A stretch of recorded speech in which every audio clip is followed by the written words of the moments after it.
bring in Bill Michaels, host of the Bill Michaels Show on WOTE AM, the franchise in Green Bay, and on from 10 to 2 on our Green Bay affiliate. He joins us now.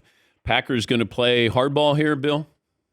I don't think they're going to play hardball. I think they're going to try to, remember it was a couple of years ago when Aaron talked about how veteran players were treated, and he kind of, put the organization on notice.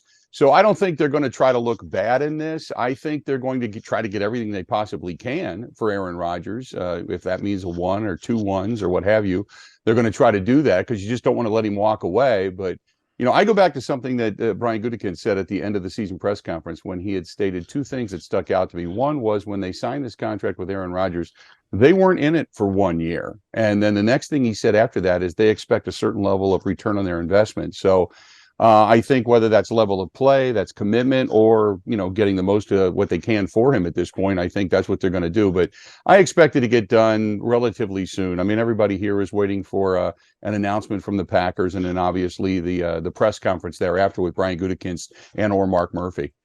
What was the local reaction on your radio show?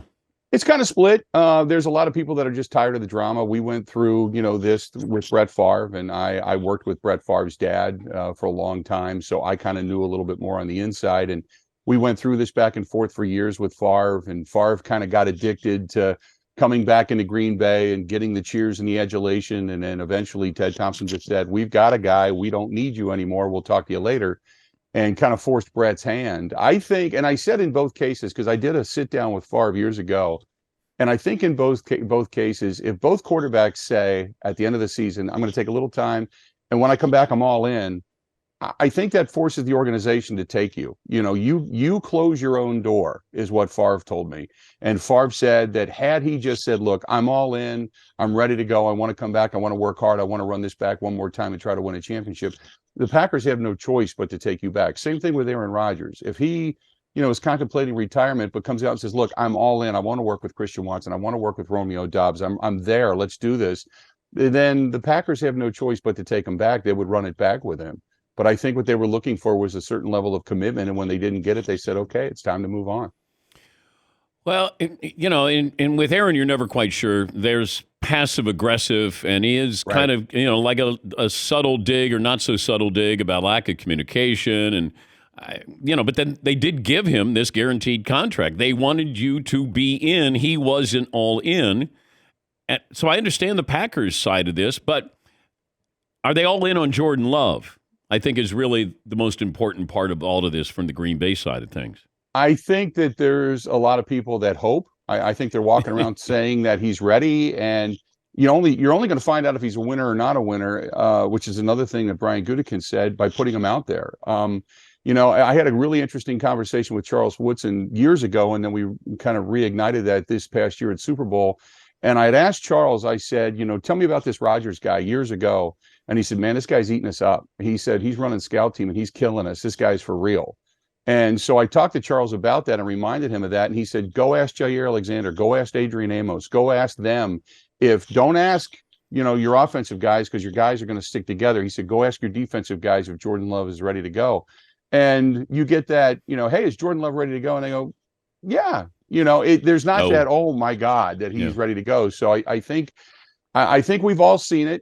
We saw a game in which Kansas City prepared for him, and he didn't fare very well. We saw a game in which the second half against Detroit, they prepared for him. He didn't fare very well. And then when the Eagles did not prepare for him, and they were playing kind of an off-press defense because they had a pretty sizable lead at the time, he lit them up for 9 passes in 2 series and looked pretty good. So it's what have you done for me lately? And that's what Packers fans are banking on, was that's the level of Jordan Love that we're going to get. And as well as I do, if you don't have a top 5 defense around a guy who's a relatively average or above average quarterback, you're not going to go deep into the postseason. So I think that's what they need to focus on and get him a few more weapons, and then we'll see.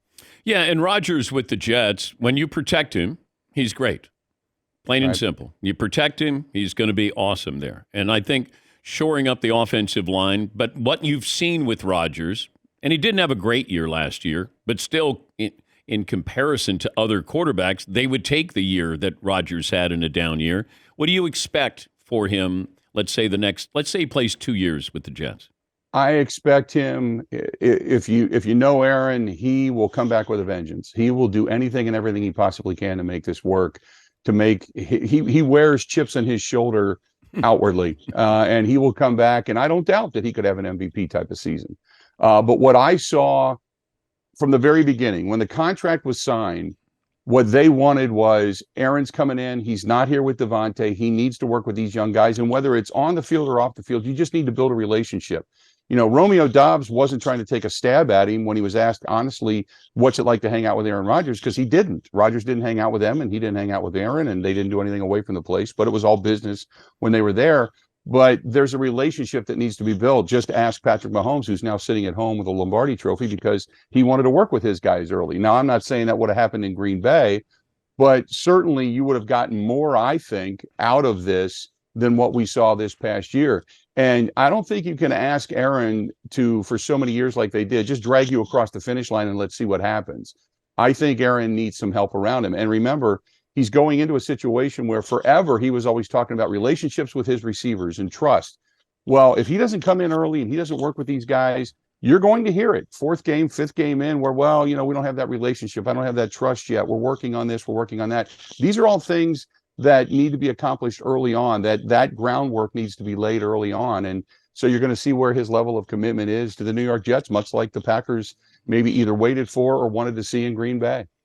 I brought this up yesterday. Do the Jets want Aaron Rodgers more than the Packers want to get rid of Aaron Rodgers? Yes. Like I said, I think if Aaron would have said, guys, I'm all in, man, I wasn't sure, but I'm ready to go. There's legacy tied to this, Dan. Remember, Mark Murphy has to retire in a couple of years. That's the codicil in the presidency for the Green Bay Packers. So when you reach a certain age, you must retire. So he's got legacy on this. He wanted another championship, and I think he really wanted another championship with Aaron Rodgers. And Rodgers had told me years ago, he said, look, if I win another Super Bowl, I will be the most decorated Super Bowl era winner in Green Bay history. Go back to even Bart Starr, who got a couple of them. But with the records, with the passing numbers, and then with 2 Super Bowls, he's by far the best quarterback in Green Bay Packers history. That's what he wanted. So there was a lot of that want there. It was just the level of commitment to the want is what they were hoping for. Better legacy, Favre or Rodgers in Green Bay? I think Favre. Favre went to 2 Super Bowls, and he also reignited titles in Titletown and started all of this. Look, Lambeau Field does not get rebuilt if it isn't for Brett Favre. You go back to God love Bob Harlan and the former president of the Green Bay Packers. I remember sitting with him there the night that they were hoping for the Brown County tax to get passed. And I said, Bob, what's plan B? And he looked at me with a tear in his eye and said, Bill, there is no plan B. If we don't get this, we don't get a new stadium and we don't know what we're going to do. We'll probably have to move. And it was because of Brett Favre, the success of the Packers, the resurgence of the Packers, that all of this then come to fruition, and then the legacy has since been extended, and now it is a literal Taj Mahal of football. It is hallowed ground, and it'll stay there forever. But they were that close to leaving Green Bay, I believe. Great to talk to you, Bill. Thanks for joining us. Appreciate it. Right. Thanks, guys. That's Bill Michaels, host of the Bill Michaels Show on WOTE AM, the franchise, and our local affiliate in Green Bay.